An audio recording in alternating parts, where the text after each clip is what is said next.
नमस्कार दोस्तों। ACL injury के सर्जरी के बाद एक्सरसाइजेस बहुत इंपॉर्टेंट है। हालांकि आपके सर्जन ने, आपके डॉक्टर ने आपको एक्सरसाइजेस बताया होगा, लेकिन ये वीडियो मैं उनके लिए बना रहा हूँ जो जिन्होंने सर्जरी तो करा लिया है लेकिन उनको पता नहीं कि अब एक्सरसाइजेस क्या करना है। तो आज की वीडियो में मैं इसी के ऊपर मैं बात करूँगा।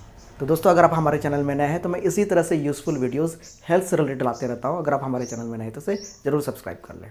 और आज मैं जो एक्सरसाइजेस डेमोन्स्ट्रेट करने जा रहा हूँ, ये मेरे एक पेशेंट हैं जिनका एसीएल रिकंस्ट्रक्शन सर्जरी हुआ, उसके बाद जो एक्सरसाइजेस है वो मैं आपको बताने जा रहा हूँ। तो सबसे पहली बात कि आपको ऑपरेशन के नेक्स्ट डे से ही एक्सरसाइजेस शुरू कर देना चाहिए। तो सबसे पहला है वो एक्सरसाइज है नी प्रेस एक्सरसाइज। ठीक है। उसमें क्या है कि आपको एक लॉन्ग सिटिंग पोजीशन में बैठना है और फिर अपने पैरों को, अपने घुटनों को दबाना है, स्क्वीज़ करना है। ऐसा करें कि जैसे आप नीचे की तरफ आप अपने घुटने को दबा रहे हैं। इसे आप 5 सेकंड तक होल्ड करके रखेंगे, फिर आप रिलैक्स छोड़ देंगे। फिर इसी तरह से आपको रिपीट करते जाना है कम से कम 10 से 15 बार शुरुआत में। तो इससे क्या होगा कि आपकी घुटनों के आसपास जो वीकनेस है वो इससे इम्प्रूव होगा। शुरुआती दिनों में आप इसे 10 से 15 बार करेंगे, फिर जैसे जैसे समय बढ़ता जाएगा, दिन बढ़ता जाएगा, आप इसे इंक्रीज़ करते जाएंगे। इससे 50-100 बार भी आप कर सकते हैं। अब जो अगला एक्सरसाइज है वो है ankle toe foot movement exercise. इसमें भी आपको इसी पोजीशन में बैठना है, लॉन्ग सिटिंग पोजीशन में, फिर अपने एड़ियों को आगे पीछे इस तरह से करना है। ठीक है। और ये एक्सरसाइज बहुत इंपॉर्टेंट है क्योंकि ये आपके लोअर लिम्ब में ब्लड सर्कुलेशन को इम्प्रूव करने में हेल्प करता है और वहाँ पे किसी भी प्रकार की स्वेलिंग को डेवलप होने नहीं देता है। और बहुत ज़रूरी है ब्लड सर्कुलेशन वहाँ पे इम्प्रूव हो, ताकि जो हीलिंग प्रोसेस है, जो जहाँ पे सर्जरी हुआ है वहाँ पे हीलिंग प्रोसेस में ब्लड सर्कुलेशन मदद करता है। इसे जितना करें उतना अच्छा है, इसका कोई काउंट नहीं है। ठीक है। फिर जैसे जैसे आप आगे बढ़ते जाएंगे आप इसको और बढ़ाना है।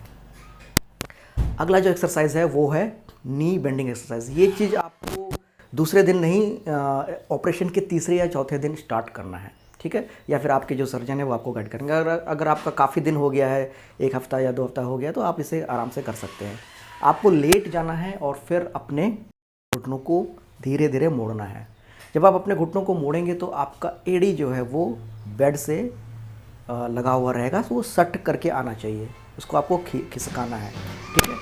फिर आप जब उसे बेंड करेंगे, एंड पॉइंट पे ले जाएंगे, तो फिर थोड़ा सा आप प्रेशर देके इसको अंदर की तरफ खींचने की कोशिश करेंगे। इससे आपके जॉइंट, नी जॉइंट में स्टिफनेस प्रिवेंट होगा। ठीक है। फिर इसे सीधा करेंगे, पैर को धीरे धीरे धीरे धीरे।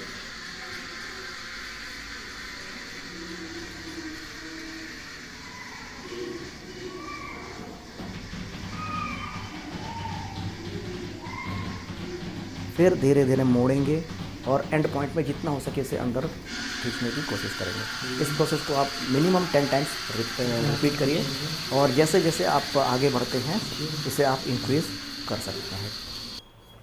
अगला जो एक्सरसाइज है वो है स्ट्रेट लेग रेज। आपके नी में ऑलरेडी नी कैप या नी ब्रेस लगा हुआ रहेगा, उस नी ब्रेस के साथ आपको स्ट्रेट लेग रेज करना है। ये एक्सरसाइज बहुत इंपॉर्टेंट है आपके मसल्स को स्ट्रॉन्ग करने के लिए। आप जो ऑपरेशन के बाद वीक होने का, मसल वीकनेस होने का बहुत चांस रहता है, उसको स्ट्रॉन्ग करना है।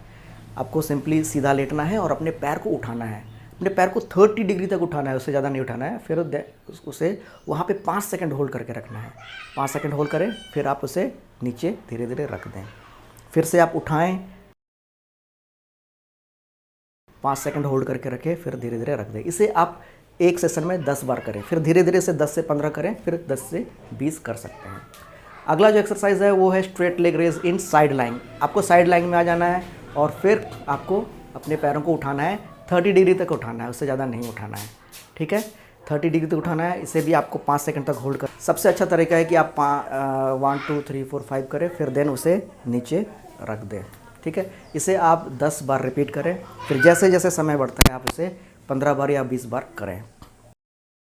तो अगला जो एक्सरसाइज है वो है एब्डक्शन एक्सरसाइज। इसमें आपको पीठ के बल लेट जाना है और फिर पैर को बाहर निकालना है, अंदर ले जाना है, धीरे धीरे बेड से लगाते हुए बाहर ले जाना है, अंदर ले जाना है, बाहर ले जाना है, अंदर ले जाना है। इस तरह से आपको इसे 10 बार करना है। जैसा मैंने अभी बोला, 10 से 15 करिए, धीरे धीरे 15 से 20 करिए। और जितना हो सके उसके बाद इससे कर सकते हैं। अगला जो एक्सरसाइज है वो आपको बैठ के करना है। ठीक है, आप बैठ जाएंगे और आप ऐसा बेड में बैठेंगे जिसमें आपका पैर जो है वो फर्श में नहीं लगेगा, और फिर आपको अपने पैरों को अंदर की तरफ खींचना है, मोड़ना है और फिर धीरे धीरे से सीधा करना है। इसे पूरा सीधा करना है, फिर उसे अंदर की तरफ मोड़ना है, अंदर की तरफ खींचिए, अपने पावर लगा के खींचिए अंदर की तरफ, और इसे फिर धीरे धीरे सीधे करना है। जब आप ये करेंगे, आप एक चीज़ का ध्यान रखें कि आपका जो एंकल है वो आपको अंदर की तरफ खींच करके रखना है। तो इसे भी आप कम से कम 10 से 15 बार करें, और इसे जितना ज़्यादा करेंगे उतना अच्छा है।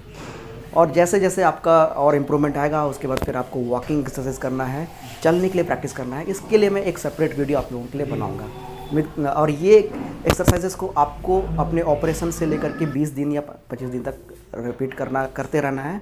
उसके बाद वॉकिंग, वेट बेयरिंग सब करना है, जिसका लिए मैं अलग से वीडियो बनाऊंगा। उम्मीद करते हैं ये वीडियो आपको हेल्पफुल लगा होगा, और अगर हमारे चैनल में आप नए हैं तो इसे प्लीज़ सब्सक्राइब कर लें। Thank you for watching, bye bye.